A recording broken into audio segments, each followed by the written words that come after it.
네, 오늘 말씀은 사무엘하 강의 두 번째입니다. 두 용사를 위한 애가라는 제목으로 하나님 말씀을 증거하겠습니다. 기독교 영성가 필립 얀시의 책에 나오는 그 책 기도라는 책에 나오는 그 부분이 있는데요. 러시아 종교의 사제 알렉산더 슈만의 일화입니다. 그는 프랑스 파리에서 지하철을 타고 가다가 평생 잊지 못할 경험을 합니다. 어느 역에선가 늙고 추레한 한 여성인이 구세군 복장을 하고 전동차에 올라탔습니다. 노파가 거슬렸든지 전동차에 타고 있던 두 명의 러시아 여인이 흉측하고 불쾌한 노인네네 라면서 러시아어로 비아냥거렸습니다. 슈어만은 노파가 당연히 알아듣지 못했을 거라고 생각했습니다. 몇 정거장을 지나자 노파는 일어나 출고로 나가면서 완벽한 러시아어로 두 여인을 향해 점잖게 말했습니다. 나도 젊었을 땐 이렇게 추하지는 않았다오. 개혁운동을 이끌었던 슈어만은 사람들에게 이 이야기를 들려줄 때마다 그 노파가 마치 하나님이 나에게 보내주신 천사와 같다라고 말을 해요. 그 이유가 뭐냐면 그 여인이 자신의 선입견을 깨고 겉모습만 보고 남을 쉽게 평가하는 버릇을 고쳐주었기 때문입니다. 여러분들은 사람들을 볼 때 어떤 선입견을 가지고 보진 않은가요? 어떻게 보면 저 사람이 못 알아듣겠거니 모르니까, 혹은 저 사람이 이 자리에 없으니까 하면서 듣지 못하니까 함부로 혼담을 하거나 그렇게 하진 않습니까? 여러분, 이 슈어만이라는 사람이 왜 하나님 보내주신 천사와 같다고 할까요? 그 노파를 바라보면서. 그것은 오늘 우리가 상대방이 있든 없든 함부로 사람을 험담하고 비난하는 이 모습까지도 하나님이 다 지켜보고 계신다는 것을 깨닫게 해준 천사와 같다는 것입니다. 여러분, 실제 여러분들이 사람을 바라보는 입술 그리고 이야기 이런 것뿐만 보는 것이 아니라 여러분 속마음까지도 하나님은 지금 보고 계시고 생각까지도 지금 보고 계십니다. 그러므로 우리는 어떤 관점으로 세상을 보고 있느냐, 그것이 중요합니다. 사무엘하 1장 17절서부터 27절까지는요 다윗의 애가가 나와요. 다윗은 사울에게 쫓겨다니느냐고 광야에서 무려 13년이라는 엄청난 긴 시간을 고생하며 보내게 되죠. 얼마나 고통스러웠겠습니까? 그런데 다윗이 사울을 죽일 수 있는 기회가 두 번이나 있었음에도 불구하고 죽이지 않았습니다. 그것은 하나님께 기름 부음을 받은 사람을 내가 함부로 죽일 수 없다는 이유였죠. 그런데 그가 다른 민족인 블레셋의 손에 죽었으니 이 얼마나 다윗의 입장에서 봤을 때는 다행스러운 것이 아닐까요? 일반 사람이라면 속으로 쾌절을 불렀을지도 모르지만 그러나 다윗은 그리하지 않았습니다. 오늘 본문 말씀을 통해서 보여준 모습은 사울과 요나단에 대한 그 죽음에 대해서 매우 슬퍼하는 모습을 보여주었기 때문이죠. 네, 우리 지난 시간에 이 말씀의 내용은 어디까지였습니까? 이제 사울이 죽고 시글락의 한 아말렉 청년이 찾아와서 전쟁에 대한 보고를 했죠.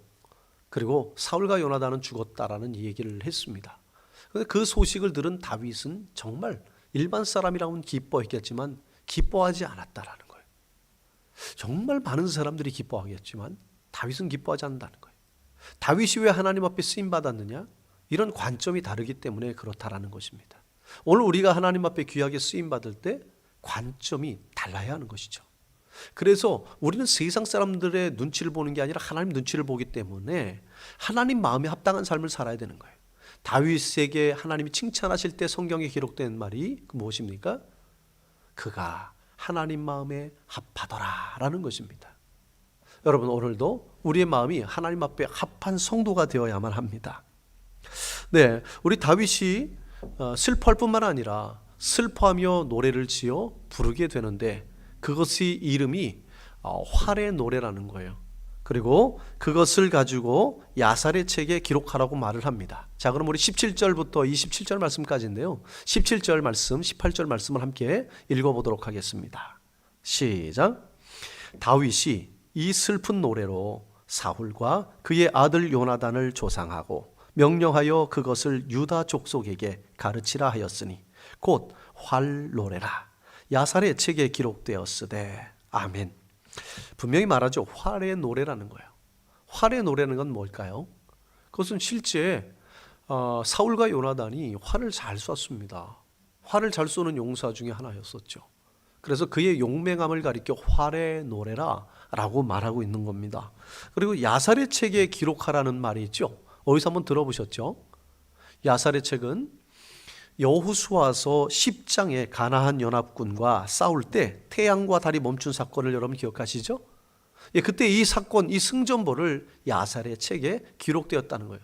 이 야살의 책이란 뜻은요, 사람의 이름이 아니라 의인의 책이란 뜻입니다. 의인들에 나오는 책, 그러니까 영웅전에 나오는 책을 여기다 두란 얘기예요.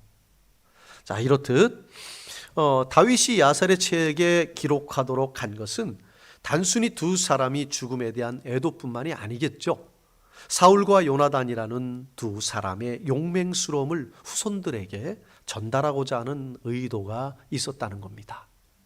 자, 그러면 책 내용을 좀 더, 노래 내용을 좀 더 살펴보면요, 19절하고 22절에 두 용사를 이렇게 비유로 말합니다. 자, 19절 22절 말씀 읽겠습니다. 시작. 이스라엘아, 내 영광이 산 위에서 죽임을 당하였도다. 오호라, 두 용사가 엎드러졌도다. 22절입니다. 죽은 자의 피에서 용사의 기름에서 요나단의 활이 뒤로 물러가지 아니하였으며 사울의 칼이 헛되이 돌아오지 아니하였도다. 사울은 하나님께요, 기름 부음을 받은 왕이었죠. 왕정 초기에 길리앗 야베스를 구원했던 영웅인 것을 여러분 기억하실 겁니다. 사울과 다윗의 처음 관계를 여러분 기억하십니까? 매우 좋았어요. 다윗이 골리앗과의 싸움에서 이겼을 때 무엇보다도 사울이 그를 챙겼습니다. 다윗을 칭찬하였고 군대 장관으로 지위도 높여주었어요. 단숨에 다윗이 군대 장관으로 이렇게 스킵하고 출세할 수 있었던 것을 보아도 여러분, 사울이 얼마나 다윗을 사랑하고 아꼈는지를 볼 수 있는 대목이기도 합니다. 여러분, 요나단을 살펴보면요, 요나단은 아버지도 블레셋 군의 숫자가 너무 많으니까 두려워서 움츠리고 있을 때 홀로 혈혈단신으로 무기든 자 한 명만 데리고 나아가서 싸워서 그 주변 블레셋을 다 흐트러뜨려 버리고 이스라엘 백성, 적은 이스라엘 백성들이 이 승기를 잡는 데 매우 큰 역할을 감당했던 용사 중의 용사가 바로 요나단이었죠. 또 다윗이 사울로부터 목숨의 위협을 느낄 때, 쫓김을 받을 때 어떻게 했습니까? 누가 도와줬어요? 요나단이 나서서 도와줬죠. 쫓기고 있던 그 가운데도 몰래 다윗을 찾아와 믿음이 약해지지 말고 하나님 앞에 더욱 든든히 서라, 굳게 하라 라고 충고를 해주고 갑니다. 그리고 여기서 끝나지 않습니다. 야, 하나님은 너를 앞으로 왕으로 세울 거야. 그때 나와 우리 가문들을 해하지 말도록 하면서 약속을 하자고 그러죠. 자, 그 얘기는 무엇입니까? 자기가 지금 다윗을 죽이면 자기가 다음 2대 왕이 될 수 있는 요나단의 입장이었는데도 불구하고 하나님의 계획을 바라보고 알고 있었던 요나단은 하나님께 기름 부음을 받은 다윗이 다음 왕이 될 것을 확신했던 것이죠. 자, 이렇도록 요나단의 용맹스러움 뿐만 아니라 다윗을 섬기고 챙겨주었던 그의 따뜻한 사랑을 볼 수 있었습니다. 여러분, 독수리와 또 사자로 이 두 용사를 비유를 해요. 독수리 하면 하늘의 왕이고요, 그리고 사자면 땅의 짐승들의 왕이죠. 그러니까 사울과 요나단을 이렇게 비유를 했다는 거예요. 23절 말씀 읽어보겠습니다. 시작. 사울과 요나단이 생전에 사랑스럽고 아름다운 자이러니 죽을 때에도 서로 떠나지 아니하였도다. 그들은 독수리보다 빠르고 사자보다 강하였도다. 아멘. 네, 이 둘의 죽음을 용맹스러웠던 하늘의 왕 독수리와 지상의 왕 사자로 비유하였습니다. 다윗은 이스라엘을 지금까지 발전시키고 영화롭게 한 두 주인공에 대해서 헌담하지 않습니다.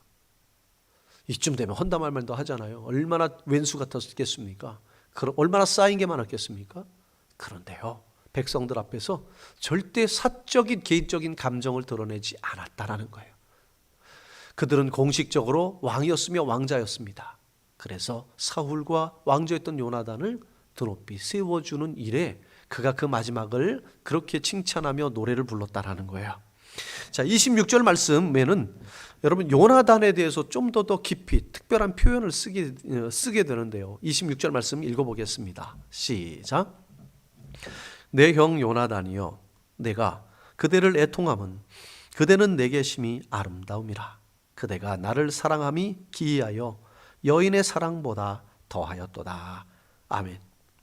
네, 간혹가다 자료를 찾아보니까 동성애 옹호자들이 이것을 보고 동성애라고 또 얘기를 합니다. 참 얼토당토 않는 얘기를 또 그렇게 해나가고 있습니다. 근데 참 가슴 아픈 것은 이런 얼토당토 않은 이야기를 또 믿고 있는 분들이 계십니다. 그러니까 그런 게 아닙니다. 이것이 여러분 이성 간에 있는 그 에로틱한 그 사랑을 들 수 있겠지만, 이 남성 간의 이 진정, 그러니까 이성 간이 아니라 동성 간에 실제 이런 우정이라고 할 수 있겠죠. 사랑보다는 이 짙은 우정에 대해서, 브로맨스에 대해서 이야기를 하는 건데요. 형제 간의 깊은 우정, 이 안에서 보여주는 참 아름다움이 이 내용에 있지 않습니까? 어쩌면 이성 간의 남자와 여자와의 깊은 사랑도 중요하지만요, 이렇게 또 다른 면모, 또 다른 아름다운 깊이가 있지 않습니까? 이 둘 간의 이 우정 속에 바로 그런 겁니다. 우리 교회 안에서도, 성도 안에서도, 이웃들 간에서도 이런 사랑이 충분히 있을 수 있어요. 목사님과 성도님들 간에도 그렇고요. 또한 우리 서로 남성끼리, 남자 집사님들끼리, 혹은 또 우리 여자 집사님들끼리, 혼권사님들끼리 이런 깊은 사랑들을 우리가 충분히 나눌 수 있어요. 자, 이런 부분으로 우리가 깊은 관계로 성장해 나갈 수 있는 우리 소망교회 성도님 되길 축복합니다. 다윗이 이스라엘 왕이 될 것을 말하고 하나님의 섭리에 순종하는 것이 무엇인지를 요나단을 통해서 다윗은 그 도망자 시절에 그 위험이 도사리고 있는 시대에 바로 형 요나단을 통해서 이렇게 깊은 우정과 사랑을 건네받게 되었던 것이죠. 과연 다윗은 원수 사울의 죽음을 이렇게까지 할 필요가 있을까라는 의문이 들지 않습니까? 사실 사울의 죽음은 다윗에게 있어서는 고달픈 망명 생활을 이제 끝내버릴 수 있는 아주 중요한 기회고요. 그가 다음에 왕이 될 수 있는 그런 아주 특별한 그런 기회가 될 수도 있는 것 아니겠습니까? 그럼에도 다윗은 이를 기뻐하기는커녕 오늘 그 말씀 가운데서 그의 사울과 요나단의 그 모습에 대해서 칭송하고 영웅이라고 드높여주게 됩니다. 거기서 끝나는 것이 아니라 이 슬픈 노래를 지어서 후손들에게 부르도록 시켰다라는 점이 중요한 것입니다. 무엇을 보여주려고 할까요? 그들이 못됐으니까 나 같은 왕이 훌륭한 왕으로 자기를 드러내는 이런 현시대와는 조금 다르지 않습니까? 다윗은 그들을 높이며 세웠다라는 거예요. 그 점이 하나님 보셨을 때 참 아름다웠다는 얘기입니다. 정말 싫은 사람이고 원수 같은 사람인데 정확하게 객관적으로 보는 거예요. 그 사람에 대해서 영웅된 모습, 진실된 모습, 아름다운 모습들을 발견해주고 높여준다는 것이 다윗의 장점이기도 합니다. 오늘 우리도 한번 돌이켜봤으면 좋겠어요. 우리의 이 사람 중에서 단점들이 많이 보이기 시작하지만 여러분, 단점 없는 사람이 어디 있어요? 단점을 보는 만큼 나도 그만큼의 단점을 가지고 있는 것이 맞습니다. 그런데 다윗을 보십시오. 그들의 단점을 얘기하지는 않습니다. 단점을 모르는 게 아닙니다. 그렇지만 그들의 장점, 영웅됨의 모습을 후손들에게 가르쳤다라는 거예요. 이런 교육은 참으로 중요합니다. 바로 여기에 하나님 마음에 합한 사람 다윗의 빛나는 신앙 인격을 볼 수가 있는 것이죠. 인간적인 실수나 허물이 있었던 다윗이었지만 그는 사적인 이해관계나 감정, 원한 그런 것들을 초월했다라는 거예요. 자신의 그 감정을 가지고 공동체 안에 들어와서 막 계속 공격하는 사람도 있습니다. 그건 정말 못된 행위입니다. 그래서는 안 돼요. 자신의 개인적인 감정이 있을지라도 공동체의 전체적인 일들을 위해서 인정해주고 격려해주고 박수를 쳐줘야 하는 것이죠. 자, 그럴 때 결국은 본인이 나중에 리더십을 인정받게 되고 그런 훌륭한 마음들, 하나님 마음에 합한 마음이 되어지며 하나님 그 사람을 통해서 일하시기를 원하십니다. 항상 하나님의 뜻을 따라 살려고 노력했던 신앙의 인물이 다윗이었어요. 하나님께서는 바로 이러한 다윗을 왕으로 세우시고 이스라엘을 신정국가, 사람 인간 중심의 인본주의 국가가 아니라 하나님이 중심이 되는 신정 국가의 체계로 확립시켜 나가는 큰 일꾼이 되었고, 지금까지 전무후무한 그런 역할을 감당한 것은 다윗이었다라는 거예요. 우리는 형제자매를 보는 관점을 좀 바꿔야 합니다. 물론 저도 마찬가지겠죠. 다윗은 사울을 바라볼 때 그가 나에게 어떻게 행하였는가 이렇게 보지는 않았어요. 저 사람이 나한테 어떻게 했는데, 나한테 한 것만 하면 내가 자다가도 벌떡 일어나, 자다가도 경기를 일으켜 라고 혹시 생각되시는 분이 계십니까?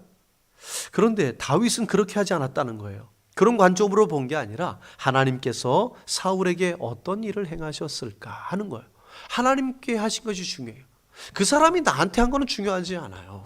하나님이 그 사람한테 어떻게 했느냐가 중요하게 본 것입니다.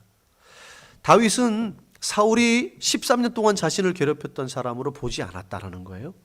그는 하나님께서 저 사람을 통해서 무엇을 하셨는지에 대한 그 관점만, 하나님의 관점만 보았던 거예요. 그러니까 죽일 수가 없는 거죠. 하나님이 뭔가 다르니까 기름 부으셔서 세웠지. 그에겐 내가 따라갈 수 없는 뭔가 좋은 장점이 있으니까. 그래서 하나님이 세우신 거야 하면서 하나님 관점으로 봐주는 겁니다. 우리도 사람을 바라볼 때 저 사람이 나에게 이렇게 함부로 하지만 저 사람도 하나님께서 기름 부으셨고 저 사람도 하나님께 기름 부음을 받은 귀한 성도다 라고 우리가 볼 수 있는 눈이 열릴 때면 우리가 이미 신앙적으로 혹은 인격적으로 성품이 자라나고 있다는 얘기입니다. 교회 내에서 보면 오해하고 함부로 말하고 내가 잘못한 것으로 비판하는 것을 넘어서 내가 선의를 가지고 하나님께 열심히 봉사하고 섬기는 부분까지 비난하고 판단하며 이러쿵저러쿵 말하는 사람들이 있을 것입니다. 이런 일을 당할 때 얼마나 당사자는 마음이 아프고 괴롭겠습니까? 그럴 때마다 우리가 서로 바라볼 때 저 사람이 이렇게 나에게 몹쓸 짓을 한 사람이지 라고 생각할 것이 아니라 저 사람이 나에게 누명을 씌웠던 사람이지 라고 말할 것이 아니라 저 형제 자매도 예수님께서 사랑하셔서 십자가를 지어주시고 죽기까지 사랑하신 예수님의 자녀다 라고 볼 수 있는 눈이 필요합니다. 하나님께서 저 사람이 저래 보여도 하나님께서 기름 부어서 세우신 특별한 자녀다 라고 여러분 이렇게 여겨주실 수 있길 바랍니다. 우리가 겉모습만 바라보고 평가하는 얕은 관점에서 벗어나 저 형제는 예수 그리스도께서 피 흘리시기까지 사랑하시는 형제 자매다라고 보는 관점, 믿음의 문이 열리기를 축복합니다. 아멘. 하나님은 합당한 자에게, 복을 받기 합당한 자에게 복을 주시어요. 그러니까 믿음의 그릇이 넓혀져 있는 사람에게 하나님 복을 주신단 말이죠. 근데 믿음의 그릇이 너무 닫혀 있으면 얼마 받지 못하니까 조금만 부어도 넘쳐 흐르니까요. 줄 수가 없어요. 많이 담을 수가 없다는 것이죠. 이런 단순한 것이지만 우리의 마음의 그릇, 믿음의 그릇을 넓힌다는 건 결코 쉽지 않아요. 그렇기 때문에 오늘도 하나님 관점 안에서 우리가 볼 수 있는 마음이 열려져야 됩니다. 다윗이 13년간 훈련을 받은 건 괜히 훈련받은 게 아니라는 거예요. 이것을 훈련받았을 때 통과가 되었다는 것을 봤을 때 오늘 우리에게도 뼈를 깎는 고통이 있을지라도 끝까지 우리의 마음이 하나님 보시기에 합당한 마음으로 훈련되고 갈아엎을 수 있도록 도전하기를 축복합니다. 역사를 바라보면 성경 역사를 보면 하나님은 이런 사람들을 축복하시죠. 하나님은 이런 다윗을 축복해 나가는데요. 거기에 보면 사무엘하 7장 9절에서 16절 보면 다윗에게 영원한 약속과 축복을 주시는 말씀이 있는데요. 첫 번째가 뭐냐면 다윗의 이름을 세상에서 존귀하게 만들어줄 것이다 라고 사마 7장 9절에 말합니다. 여러분 두 번째는 예루살렘을 정하여 이스라엘 백성을 그곳에 거하게 하여 다시 옮기지 않으며 대적으로부터 해를 받지 않게 할 것이다 라고 약속해 줍니다.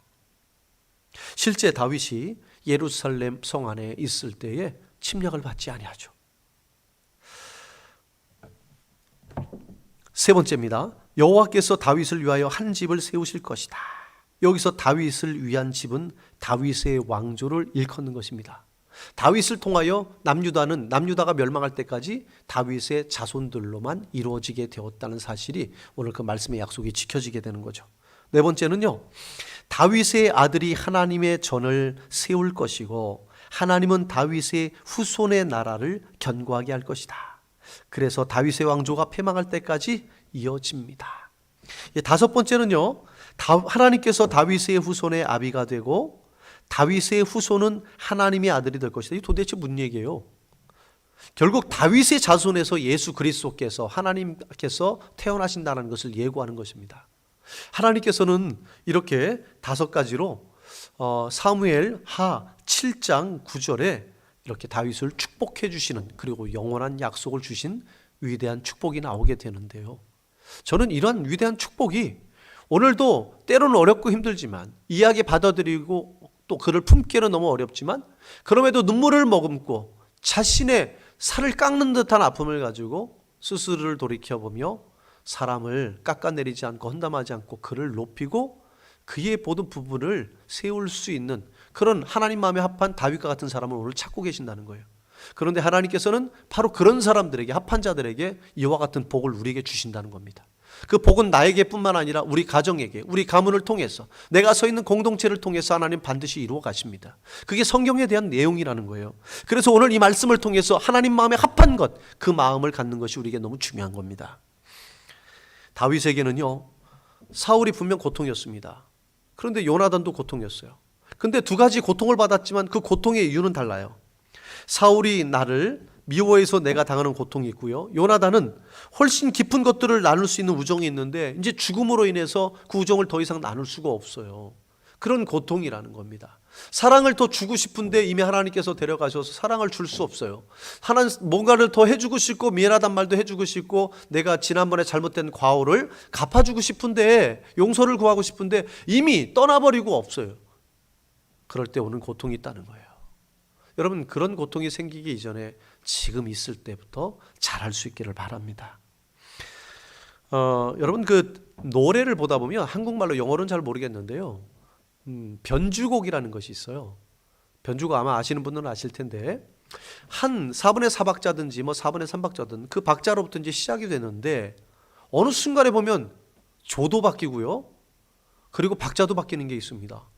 처음엔 느리게 불렀는데 그 다음엔 갑자기 빠른 템포로 가는 게 있어요. 이게 일정하지가 않는 것이죠. 보통 4분의 4박자면 거기에 룰에 맞춰서, 4분의 3박자면 거기에 룰에 맞춰서 하면 좋겠는데 중간쯤 돼서 바뀌어버리는 거예요. 근데 이것을 변주곡이라고 그래요. 여러분, 성가대를 해보신 분은 아시겠지만 이런 변주곡이 가끔 있단 말이에요. 그러면 헷갈릴 때가 있어요. 박자도 헷갈리고 음도 헷갈려요. 힘들어 하시는 분들이 계셔요. 근데 여러분, 진짜 음악 좋아하시는 분들은 이런 다양한 변주곡이 올 때 즐거워하는 사람이 있습니다. 왜냐하면 다양하거든요. 재밌어요. 그러니까 여러분, 우리 삶의 이런 고통의 변주곡처럼 우리에게 똑같은 스탠다드한 삶을 똑같은 바운더리 안에서, 테두리 안에서 우리가 살아간다고 해서요, 늘 똑같을 거라고는 생각하지 마세요. 변주곡이 우리에게 주어집니다. 갑자기 빠르게 내가 살아야 되고 급하게 살아야 될 때가 있는 반면에 때로는 스탠다드하게 제 박자에 맞춰서 살아갈 때가 있어요. 그리고 때로는 높은 소리가 나올 때가 있고 때로는 낮은 저음으로 내야 될 때가 있어요. 그래서 이런 변주곡 같은 인생, 변주곡 같은 환경 속에서 힘들어하는 사람이 반드시 있습니다. 그러나 어떤 누구는 이 변주곡으로 인해서 더 즐기고 인생이 더욱더 다양하고 즐길 수 있고 또 재밌어 할 수 있는 분도 계신다는 겁니다. 신앙생활도 마찬가지예요. 조금만 다르면 힘겨워하는 사람이 있어요. 조금만 나랑 다르면 아주 못 잡는 사람이 있어요. 아닙니다. 여러분, 우리는 그렇게 스탠다드하게 없어요. 여러분이 그렇게 스탠다드하게 뭐 어떤 백과사전처럼 여러분들이 세워서 살 수도 없어요. 왜냐하면 여러분의 그 삶이 완벽한 게 아니기 때문입니다.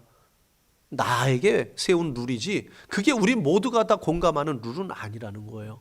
그렇기 때문에 우리는 이 변주곡을 만났을 때, 새로운 어려움을 만났을 때, 때로는 느리게, 때로는 너무 빠르게, 때로는 너무 고통스럽게, 때로는 너무 즐거울 때 있지만 하나님은 이 모든 것을 가지고 다윗처럼 이 변주곡 속에 즐거움을 찾아가기를 원하십니다. 오늘 이 애곡을 통해서 다윗은요, 분명히 좋은 여건이었습니다. 원수가 다 죽었잖아요. 그렇지만 슬퍼했다라는 거예요. 그리고 그의 슬퍼하는 삶 속에서 혼자 끝나지 않고 후손들에게 가르쳤다는 얘기입니다. 무엇을 얘기합니까? 교육 차원이라는 것이죠. 항상 좋은 것을 기억시키고 좋은 것만을 기억해 주는 훈련들이 우리에게도 정말 필요한 것이죠. 바꾸어 말하면 여러분들에게 다 단점이 있잖아요. 누군가는 여러분 단점을 계속 누설하고 다니는 거예요. 발설하고 다니는 거예요. 그 소문들이 다 돌다가 나한테 돌아올 때 여러분 어떻습니까? 진짜 힘들죠. 너무 속상하고 괴롭지 않습니까? 자, 그런데 나는 부족함이 이렇게 있어요. 단점 내가 봐도 너무 심각한 것 같아요. 물론 장단점이 우린 다 있어요. 근데 많은 사람들이 나를 아주 좋게 소문내줘서 내 장점만 얘기해 주는 거 있죠? 근데 그 장점이 돌고 돌다가 결국 내 귀까지 들어왔어요. 그럼 우리의 자존감이 어떨까요? 참 자존감이 높아지겠죠. 마찬가지입니다. 복잡한 게 아니라 단순한 것입니다.